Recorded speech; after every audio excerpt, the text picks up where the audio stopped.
بسم اللہ الرحمن الرحیم۔ السلام علیکم، ہمارے چینل میں خوش آمدید۔ میری رخصتی میں ابھی 1 گھنٹہ باقی تھا جب اماں میرے پاس آئیں اور مجھ سے کہنے لگیں کہ اب خیال رکھنا، یہ راز کسی کو بھی نہ بتانا، تب بھی تو اپنے سسرال میں سکھی رہے گی، ورنہ تیرے سسرال میں بھی تیرا جینا دوبر ہو جائے گا جیسے یہاں تیرے بھائیوں نے کیا تھا۔ اماں کی بات سن کر مجھے وہ یاد آنے لگا جس کے لیے میں نے اپنا سب کچھ برباد کر دیا تھا۔ اس نے مجھے کتنے خواب دکھائے تھے اور اب میری زندگی نے جو پلٹی ماری تھی، اس سے میری قسمت ہی بدل گئی تھی۔ میرا نام درخشاں ہے۔ میری ملاقات فہیم سے 2 سال پہلے ہوئی تھی جب میں کالج جاتی تھی، اور اس نے پہلی دفعہ میری مدد کی تھی۔ میں سڑک کے کنارے پر کھڑی تھی اور دوسری طرف جانا چاہتی تھی، لیکن ٹریفک اتنی زیادہ تھی کہ میں گھبرا رہی تھی۔ تبھی پیچھے سے مجھے کسی کی آواز سنائی دی کہ میم، کیا آپ کو میری مدد چاہیے؟ میں نے جیسے ہی پیچھے دیکھا تو کافی جوان سا لڑکا مجھ سے مسکرا رہا تھا۔ میں نے کچھ بھی نہ کہا اور فوراً ہی اپنا سر ہلایا، کیونکہ میں مجبور تھی۔ اگر مجبوری نہ ہوتی تو میں کسی بھی لڑکے کی مدد کبھی بھی نہ لیتی، کیونکہ مجھے اپنے بھائیوں کا پتہ تھا۔ اس لڑکے نے میری مدد کی اور یوں میں سڑک کی دوسری طرف آ گئی تھی، پر میں جیسے ہی گھر گئی تو میرے بھائیوں نے کوہرام مچا دیا۔ میرا چھوٹا بھائی گلی میں خونڈا سمجھا جاتا تھا، نہ جانے سے کیسے پتہ چل گیا، لیکن گھر جاتے ساتھ ہی اس نے مجھے بالوں سے دبوچا اور کہنے لگا کہ کس کے ساتھ منہ مار کر آئی ہے، وہ کون تھا؟ اس کی بات سن کر تو میرا وجود کانپنے لگا تھا۔ ایسا لگ رہا تھا جیسے اس لڑکی کی مدد مانگ کر میں نے بہت بڑی غلطی کر دی ہو۔ میں نے بھائی کو سب سچ سچ بتا دیا کہ جیسا تم سوچ رہے ہو ویسا کچھ بھی نہیں ہے، وہ تو میری مدد کر رہا تھا۔ جب اگلے ہی پل بھائی نے مجھے تھپڑوں سے اڑا دیا اور کہنے لگا کہ پھر وہ کون تھا جس کے ساتھ میرے دوستوں نے تمہیں دیکھا ہے۔ اب میں جان گئی تھی کہ میرے بھائیوں کو آج پھر سے اس کے دوستوں نے میرے خلاف برگلایا ہے۔ اس کے بدماش دوست یہی تو کرتے آ رہے تھے۔ بھائی بھی ان کی سنگت میں رہ کر بدماش ہو گیا تھا۔ 1 ہفتہ اس وجہ سے اب میں کالج بھی نہ گئی، پر جیسے پیپر سر پر آئے تو بھائی نے بہت مشکل سے مجھے اجازت دی۔ پر میں جیسے ہی پیپر دینے گئی تو مجھے وہی لڑکا پھر سے دکھائی دیا۔ اس روز وہ خود ہی میرے پیچھے آ گیا، پر میں بھائی کے ڈر سے دور بھاگنے لگی۔ جب اگلے ہی پل وہ مجھ سے کہنے لگا کہ ڈرو مت، میرا نام فہیم ہے، میں جانتا ہوں کہ تمہارے بھائی نے تمہارے ساتھ اچھا نہیں کیا، میری وجہ سے تمہیں بہت کچھ سہنا پڑا ہے۔ اس کی بات سن کر میں جذباتی ہو گئی۔ میں اپنے بھائیوں کی اکلوتی بہن تھی، میرے 2 ہی بھائی تھے۔ بڑا بھائی معذور تھا، تبھی چھوٹے بھائی نے ہمارے گھر کو سنبھالا ہوا تھا۔ ابا ویسے ہی ہمیں چھوڑ کر چلے گئے تھے۔ بھائی اسی وجہ سے کافی بگڑ گیا تھا، پر فہیم نے مجھے حوصلہ دیا۔ میں تو کب سے کسی کے حوصلے کی تلاش میں تھی۔ میں نے اپنے دل کی ساری بھڑاس فہیم کے سامنے نکالی۔ اس نے مجھ پر ترس کھایا۔ اب وہ مجھ سے ملتا رہتا تھا اور مجھے پیسے بھیج کر میری کافی مدد کرتا رہتا تھا۔ میں نے اماں کو ساری بات بتا دی۔ جب اماں تڑپ کر بولی کہ تو بہت غلط کر رہی ہے، تیرے بھائیوں میں سے کسی کو بھی پتہ چل گیا تو وہ تجھے زندہ گاڑ دیں گے، یہ کام مت کر۔ پر میں نے کہا کہ اماں، بھائی کے سہارے بیٹھی رہی تو وہ تو مجھے غیرت کے نام پر ہی گھر پر بٹھا کر رکھیں گے، مجھے خود ہی کچھ نہ کچھ کرنا پڑے گا۔ اماں بھی جانتی تھی کہ ان کے دونوں بیٹے اپنے ابا پر گئے ہیں۔ ابا بھی اماں کو جوتے کی نوک پر رکھتے تھے، پر وہ تو اللہ نے اماں کو ساری زندگی کے عذاب سے بچا لیا تھا۔ اب یہ 2 بھائی میرا جینا حرام کر رہے تھے۔ اماں تو اسی وجہ سے ان کے آگے بولتی نہیں تھیں، ورنہ وہ اماں کے ساتھ بھی ایسا ہی سلوک کرتے۔ یوں میں نے اماں کو فہیم کے بارے میں ساری معلومات دے دی تھی۔ فہیم مجھ سے یہی کہتا تھا کہ میرا خواب ہے کہ میں پڑھ لکھ کر امیر بندہ بنوں۔ میں اپنے بھائی کی طرح امیر ہونا چاہتا ہوں، اس کے بعد میں تم سے شادی کر لوں گا۔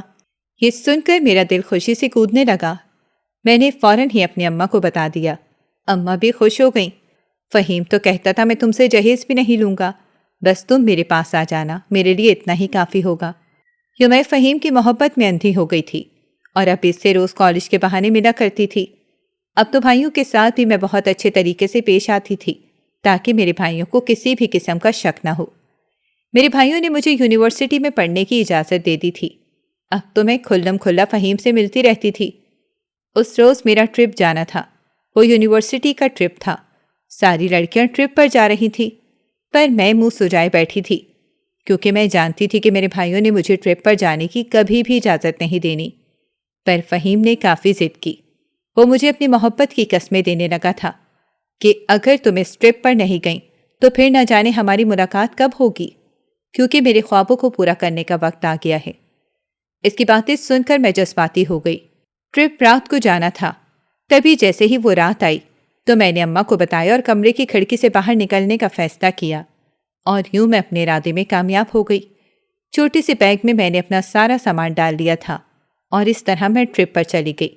یوں میرے بھائیوں کو پتہ نہ چل سکا، پر میں کہاں جانتی تھی کہ پیچھے سے سب کو پتہ چل جائے گا اور ایک ہنگامہ برپا ہو جائے گا۔ لیکن فی الحال تو میں بہت زیادہ خوش تھی۔ فہیم تو میری ہمت کو داد دینے لگا۔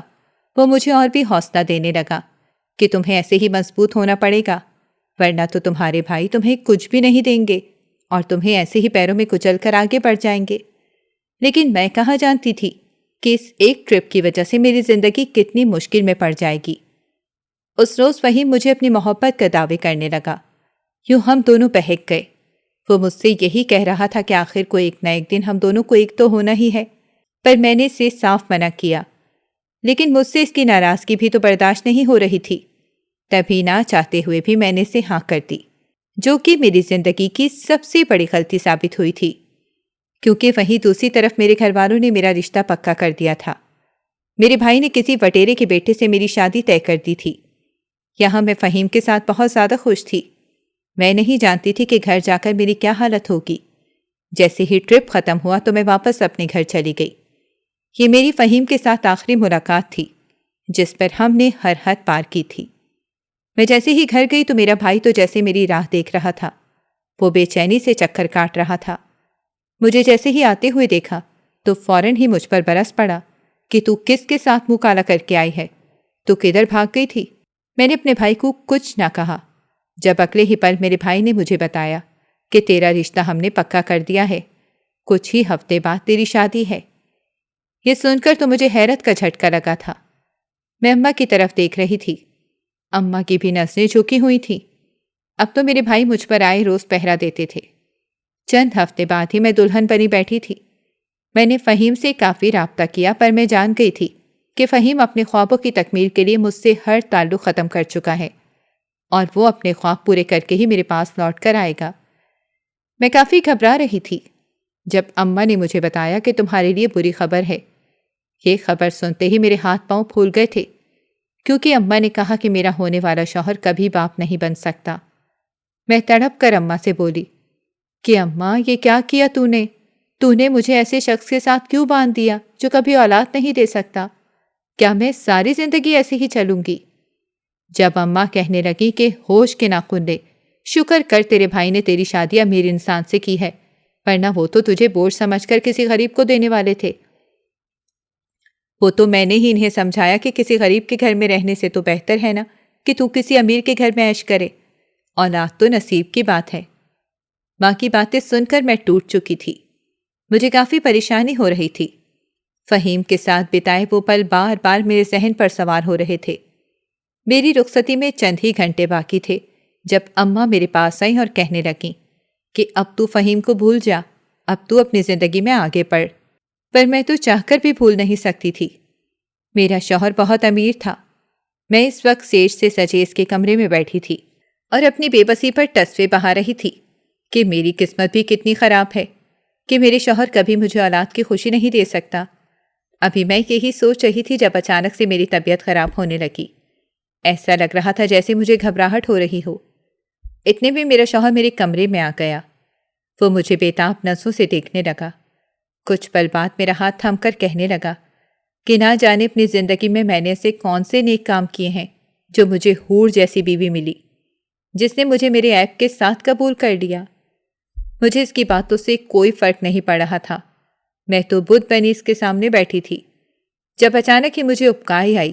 میں تڑپ کر بیڈ سے اٹھ کر واش روم چلی گئی۔ میرا شوہر عجیب نظروں سے مجھے دیکھنے لگا۔ جیسے ہی واش روم گئی تو مجھے الٹیوں پر الٹیاں آنے لگیں، پر نہ جانے میرے ساتھ یہ سب کیوں ہو رہا تھا۔ میں واپس آئی تو شوہر کہنے لگا کہ سب کچھ ٹھیک تو ہے نا، تمہیں کیا ہو گیا ہے؟ میں نے گھبراتے ہوئے سے کہا کہ شاید کھانے کی وجہ سے یہ سب ہو رہا ہے، مجھے بازاری کھانا راس نہیں آتا۔ شوہر کو تسلی ہوئی تو منہ دکھائی کے طور پر اس نے مجھے ہیرے کا ہار دیا۔ میری تو آنکھیں چمک اٹھی تھیں۔ میں فہیم کو تو ایک پل کے لیے بھلا ہی چکی تھی۔ یوں وہ ہیرے کا ہار دیکھ کر میں اپنے شوہر کی ہو گئی تھی۔ میں نے فہیم کے ساتھ کیے وہ سارے وعدے بھلا دیے۔ پر اگلے روز مجھے پھر سے الٹیاں آنے لگیں۔ گھر والے بھی پریشان ہو رہے تھے۔ میری حالت سنبھلنے کا نام ہی نہیں لے رہی تھی۔ سسر نے میرے شوہر کو کہہ کر مجھے ہسپتال بھجوا دیا۔ میرے شوہر جیسے ہی میرا چیک اپ کروانے لگے تو ڈاکٹر نے ایسی خبر سنائی کہ میرے شوہر کے پیروں تلے زمین نکل گئی۔ وہ مجھے غصے سے دیکھ رہا تھا، جبکہ میں تو جان گئی تھی کہ معاملہ کیا ہے۔ مجھے فہیم کے ساتھ بتائے وہ پل یاد آنے لگے۔ مجھ سے اتنی بڑی غلطی ہو گئی تھی جس کا خمیازہ مجھے ساری زندگی بھگتنا پڑنا تھا۔ شوہر جیسے ہی گھر لایا تو سب کے سامنے مجھ پر انگلی اٹھا کر کہنے لگا کہ بتاؤ یہ گناہ کس کا ہے، کس کے ساتھ تم نے منہ کالا کیا ہے۔ اس کی بات پر میں گھبرا گئی۔ میں نے شوہر کو کہا کہ میرا یقین کرو ایسا کچھ بھی نہیں ہے، پر اندر سے تو میں جانتی تھی کہ میں جھوٹ بول رہی ہوں۔ شوہر نے مجھ سے منہ پھیر لیا۔ ہر کوئی اپنے کمرے میں چلا گیا۔ مجھے فہیم کی یاد آنے لگی، کیونکہ میں جانتی تھی کہ یہ بچہ فہیم کا ہے۔ تھک ٹوٹ کر میں واپس اپنے کمرے میں آئی۔ میرے پاس فہیم کی فوٹو تھی۔ فوٹو نکال کر میں اب اس سے گلے شکوے کرنے لگی کہ تم کہاں چلے گئے ہو؟ تم تو مجھ سے کہتے تھے کہ تم مجھ سے شادی کر لو گے۔ تمہیں تمہارے خواب اتنے عزیز تھے کہ تم نے مجھے ایک نظر دیکھنا گوارا نہ کیا کہ میں کس حال میں ہوں۔ پلیز واپس آ جاؤ۔ دیکھو میرے ساتھ کیا ہو گیا ہے۔ میں تمہارے بچے کی ماں بننے والی ہوں، پر اگر میں نے اس کی سب کو سچائی بتائی تو سب مجھے گھر سے نکال دیں گے۔ میرا بھائی تو مجھے مار کر رکھ دے گا۔ میں ایسے ہی فہیم سے باتیں کر رہی تھی جیسے اس کی تصویر نہیں بلکہ اس کا جیتا جاگتا وجود میرے سامنے کھڑا ہو۔ کچھ دیر بعد جیسے ہی میرے دل کا بوجھ ہلکا ہوا تو میں نے اس کی تصویر واپس اپنے سامان کے اندر چھپا کر رکھی۔ اب میں نے یہ بات نوٹ کی تھی کہ میرا سسر میرا خیال رکھتا تھا۔ میرے شوہر نے تو مجھے طلاق دینے کی دھمکی دے دی تھی۔ اس روز جیسے ہی سب کے سامنے اس نے وہ طلاق نامہ میرے منہ پر مارا تو سسر نے میرے شوہر کو برا بھلا کہنا شروع کر دیا کہ دیکھو ہو سکتا ہے یہ بچہ تمہارا ہی ہو۔ جب شوہر کہنے لگا کہ ابا آپ جانتے ہیں نا کہ میری اولاد نہیں ہو سکتی، سسر کہنے لگا کہ کیا پتہ اللہ نے تم پر کرم کر دیا ہو اور تمہاری اولاد لکھی ہو۔ یہ سن کر وہ افسوس کرنے لگا کہ کیا آپ میرے باپ ہیں یا اس کے؟ آپ اس کا ساتھ کیوں دے رہے ہیں؟ آپ جانتے ہیں نا کہ یہ لڑکی ایک چھوٹے سے گھر سے آئی ہے۔ اس کے تو بھائیوں نے اس کو کچھ بھی نہیں دیا اور اسے ایسے بھیجا ہے جیسے وہ یہ بوجھ ہلکا کرنا چاہتے ہوں۔ یقیناً اس نے کوئی غلط کام کیا ہوگا، ورنہ کسی بھی لڑکی کے ساتھ ایسا نہیں ہوتا جیسا اس کے ساتھ ہوا ہے۔ اس کے تو بھائی سے منہ نہیں لگاتے۔ یہ بچہ 100% کسی اور کا ہے۔ جب سسر کہنے لگے کہ ٹھیک ہے، جیسے ہی بچہ پیدا ہوگا تو تم دیکھ لینا وہ ہو بہو تم پر ہی جائے گا۔ اپنے سسر کی باتیں سن کر میں ششدر ہو گئی تھی کہ کتنے بھلے انسان ہیں جو میرا ساتھ دے رہے ہیں۔ میں دل سے انہیں دعائیں دینے لگی تھی۔ جو میرے شوہر نے بہت مشکل سے فیصلہ کیا تھا کہ وہ 9 مہینے انتظار کرے گا اور جیسے ہی یہ بچہ آئے گا اس بچے کو دیکھ کر یہ فیصلہ کرے گا کہ وہ مجھے طلاق دے گا یا نہیں۔ پر میں جانتی تھی کہ 2 مہینے بعد سارا سچ کھل کر سب کے سامنے آ جائے گا، کیونکہ یہ بچہ جس کا ہے اسی پر جائے گا۔ اتنے عرصے سے میں فہیم سے بالکل بھی نہیں ملی تھی۔ مجھے اس کی یاد ستاتی رہتی تھی۔ جب ایک روز اچانک ہی میرے سسر میرے پاس آئے، وہ مجھ سے پوچھنے لگے کہ بہو تم پریشان لگ رہی ہو، بتاؤ تو صحیح کیا پریشانی ہے، میں تمہاری مدد کر سکتا ہوں۔ میں نے سسر کی بات سنی تو گھبرا کر کہنے لگی کہ نہیں انکل ایسی بات نہیں ہے۔ میری بات سن کر وہ ہنسنے لگے جیسے وہ میرا جھوٹ پکڑ چکے ہوں۔ تب ہی کہنے لگے کہ وہ کون تھا، اس نے تمہیں چھوڑا کیوں ہے؟ میں نے جیسے ہی اپنے سسر کی زبان سے بات سنی تو میرے سر پر گویا آسمان گر گیا، کیونکہ میری چوری پکڑی گئی تھی۔ میں پھوٹ پھوٹ کر رونے لگی تھی۔ یوں سسر کو میں نے ساری بات بتا دی کہ میں اس سے بہت محبت کرتی تھی۔ اس نے ایک روز میری مدد کی تھی۔ اس کا نام فہیم ہے۔ وہ مجھ سے اپنی محبت کا دعویٰ کرتا تھا اور یوں ہم دونوں ایک دوسرے کے قریب آ گئے تھے۔ یہ میری سب سے بڑی غلطی تھی۔ سسر نے جیسے ہی میری بات سنی تو مجھے تسلی دینے لگے کہ تمہیں فکر کرنے کی کوئی ضرورت نہیں ہے، میں تمہارا پورا ساتھ دوں گا۔ تمہیں اپنے شوہر سے گھبرانے کی کوئی ضرورت نہیں ہے۔ جب تک میں تمہارے ساتھ ہوں کوئی تمہارا کچھ نہیں بگاڑ سکتا۔ اپنے سسر کی باتیں سن کر میں ہکا بکا ہو گئی تھی کہ وہ آخر میرا ساتھ کیوں دینا چاہتے ہیں، جب سارے گھر والوں میں سے ایک میرے سسر تھے جو میرا خیال رکھتے تھے۔ روز رات کو وہ مجھے دودھ لا کر دیتے تھے۔ وہ دودھ پی کر تو گویا مجھے سکون ملنے لگتا تھا۔ ایک روز میں سوچنے لگی کہ شاید سسر مجھے فہیم سے بھی ملوا دیں۔ اگر میں ان سے فہیم سے ملنے کی درخواست کروں تو وہ میرا ساتھ ضرور دیں گے۔ یہی سوچ کر میں ان کے پاس چلی گئی اور ان سے اپنے دل کی بات کہتی، پر سسر کہنے لگے کہ بیٹا ایسا نہیں ہو سکتا، تمہیں کچھ وقت انتظار کرنا ہوگا۔ جب ٹھیک وقت آئے گا اور یہ بچہ اس دنیا میں آ جائے گا تو میں تمہیں فہیم سے ملوا دوں گا۔ میں سسر کی بات سن کر خوش ہو گئی تھی، پر میں نہ جان سکی کہ آخر سسر میرا اتنا ساتھ کیوں دے رہے ہیں۔ مجھے تو فہیم کی رہائش کا بھی پتہ نہیں تھا۔ میں کافی پچھتا رہی تھی۔ شوہر اب مجھ سے الگ تھلگ رہتا تھا، جیسے اب تو وہ اسی کا انتظار کر رہا تھا کہ کب میری ڈیلیوری ہو اور وہ بچہ سب کے سامنے آ جائے۔ جیسے جیسے یہ دن قریب آ رہا تھا ویسے ویسے میری گھبراہٹ میں اضافہ ہو رہا تھا، اور پھر آخر وہ دن بھی آ گیا جب میں ہاسپٹل گئی۔ میری ڈیلیوری ہوئی۔ جیسے ہی میرا بچہ اس دنیا میں آیا تو میرے شوہر کے ساتھ ساتھ سب سسرال والے اس بچے کو دیکھ کر سکتے میں آ گئے تھے۔ میرے شوہر کا رنگ اڑ گیا تھا۔ میں اس وقت نیم بے ہوشی کی حالت میں تھی، لیکن مجھے سب سنائی دے رہا تھا کہ کیسے سب میرے بچے کو دیکھ کر خوش ہو رہے تھے۔ ان کی کھلکھلاہٹیں میں سن سکتی تھی، پر مجھے کافی حیرانی ہوئی تھی کہ آخر ایسا کیسے ہو سکتا ہے۔ وہ بچہ تو فہیم اور میرا تھا۔ جیسے ہی مجھے ہوش آیا تو شوہر کہنے لگا کہ مجھے معاف کر دو۔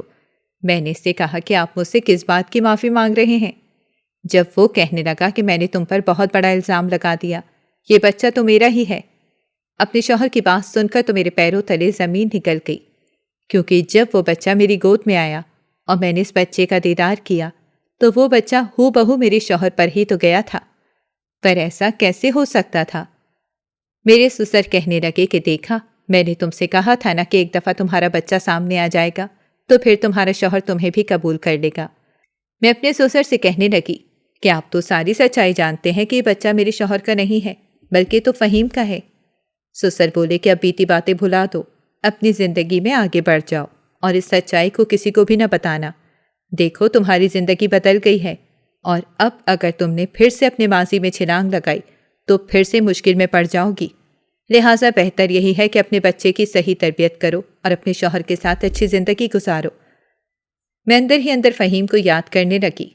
میں نے فیصلہ کر لیا تھا کہ میں اس بچے کا ٹیسٹ کرواؤں گی تاکہ مجھے پکا پتہ چل جائے کہ یہ بچہ فہیم کا ہے۔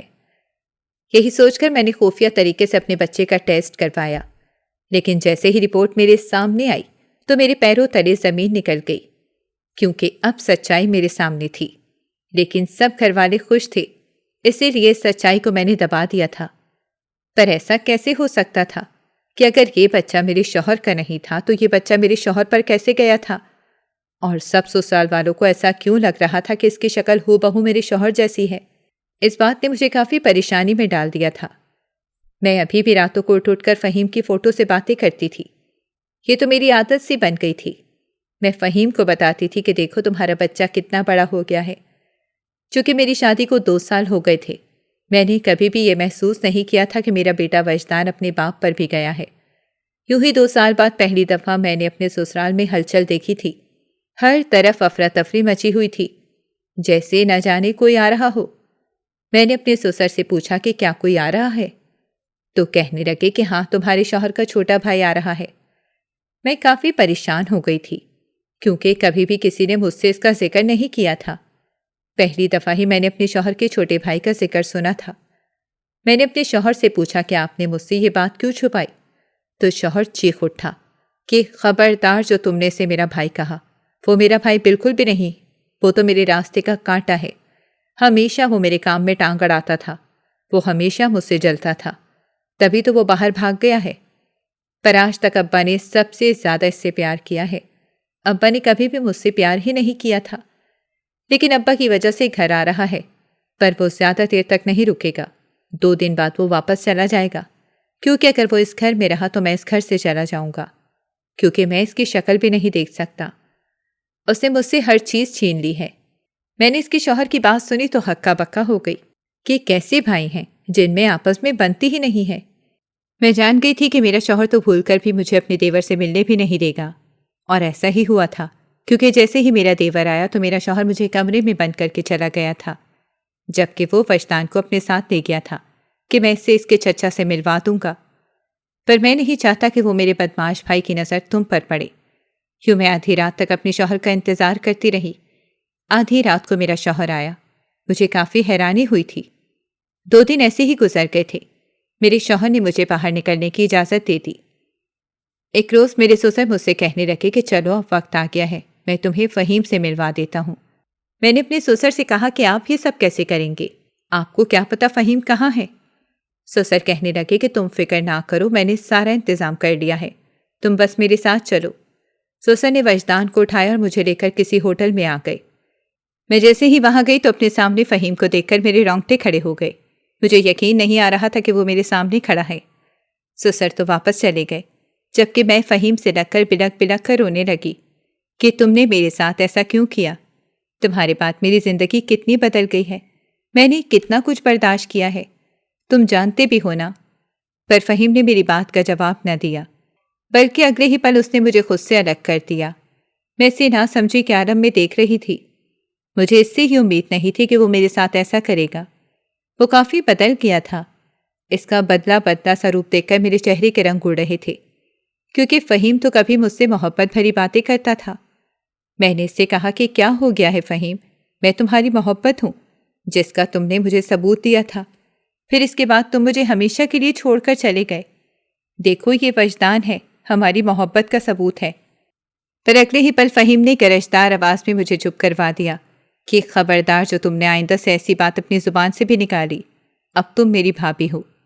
یہ سن کر تو میرے پیروں تلے زمین نکل گئی تھی۔ مجھے ایسا لگا تھا جیسے میں نے کچھ غلط سن لیا ہو۔ ایسا کیسے ہو سکتا تھا؟ مجھے تو ابھی تک یقین نہیں آ رہا تھا۔ میں غیر یقینی عالم میں فہیم کو دیکھ رہی تھی۔ اس سے کہنے لگی کہ یہ تم کیا کہہ رہے ہو؟ جب کہنے لگا کہ یہ بات سچ ہے، تم میری بھابھی ہو، تم میرے بھائی کی بیوی ہو، خبردار جو اس سچ کو تم نے کسی کے سامنے لانے کی کوشش کی، ورنہ تمہاری زندگی برباد ہو جائے گی۔ میرا تو کچھ نہیں بگڑے گا، میں تو اپنی زندگی میں آگے بڑھ چکا ہوں، لہٰذا تم بھی وہ بیتی باتیں بھلا کر میرے بھائی کے ساتھ اپنی زندگی میں آگے بڑھ جاؤ۔ فہیم مجھ سے ایسے کہہ رہا تھا جیسے کچھ ہوا ہی نہیں تھا، ہمارے بیچ کچھ تھا ہی نہیں۔ وہ واپس چلا گیا، پر میں تو ٹوٹ چکی تھی۔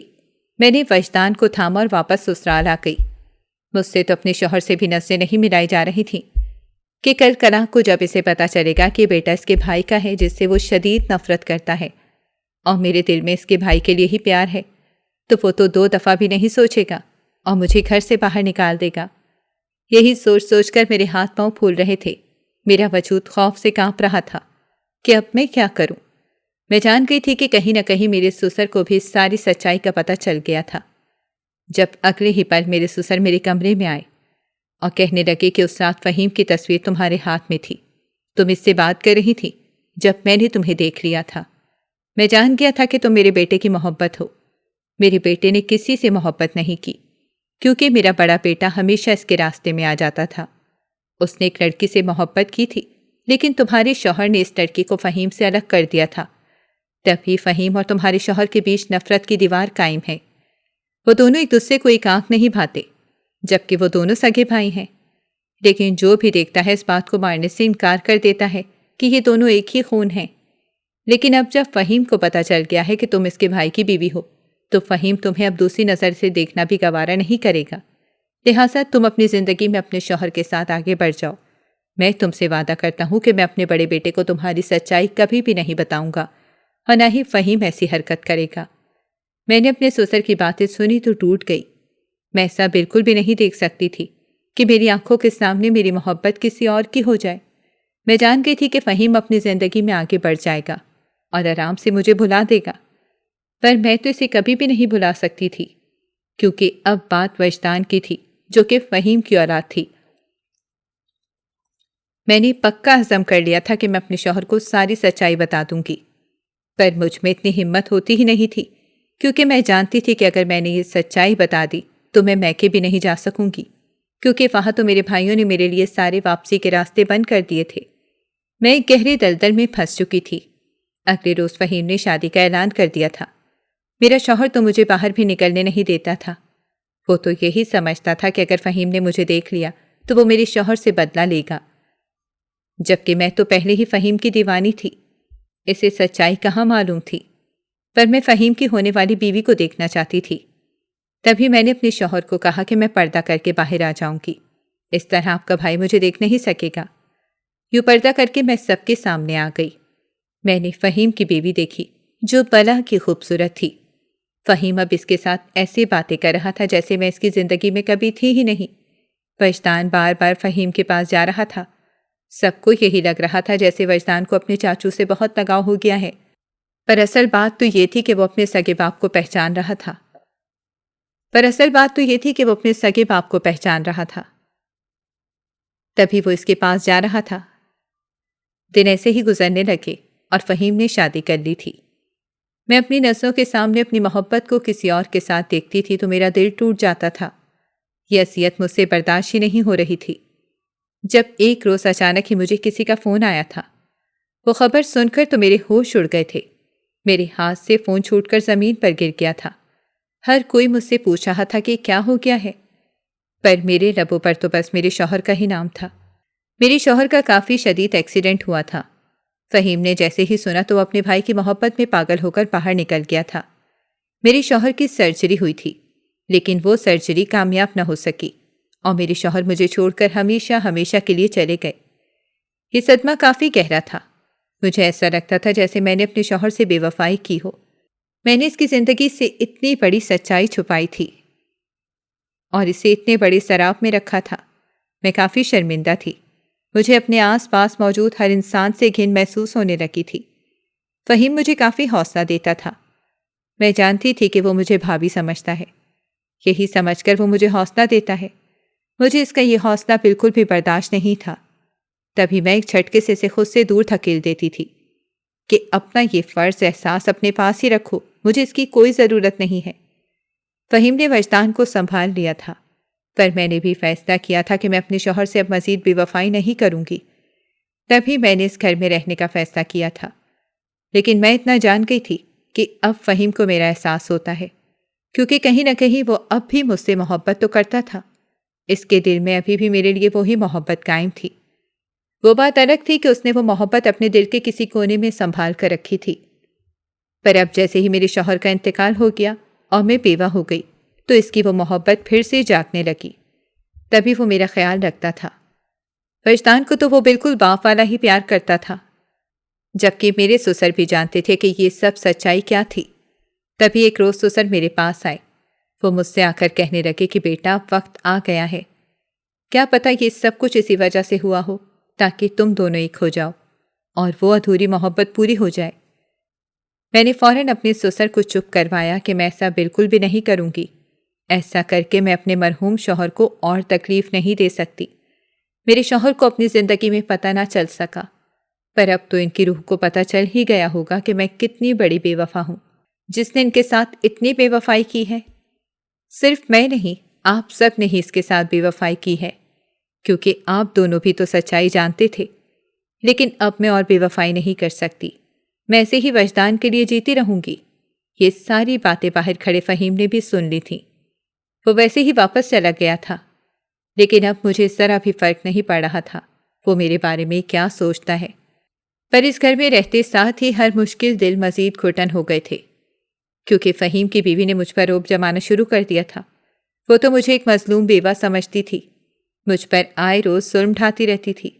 وہ تو مجھے بوجھ سمجھتی تھی اور یہی کہتی تھی کہ میرے شوہر نے ہی سارا کاروبار سنبھالا ہوا ہے، میرے شوہر اب تمہارا بوجھ نہیں اٹھا سکتا، لہٰذا تم واپس اپنے میکے چلی جاؤ۔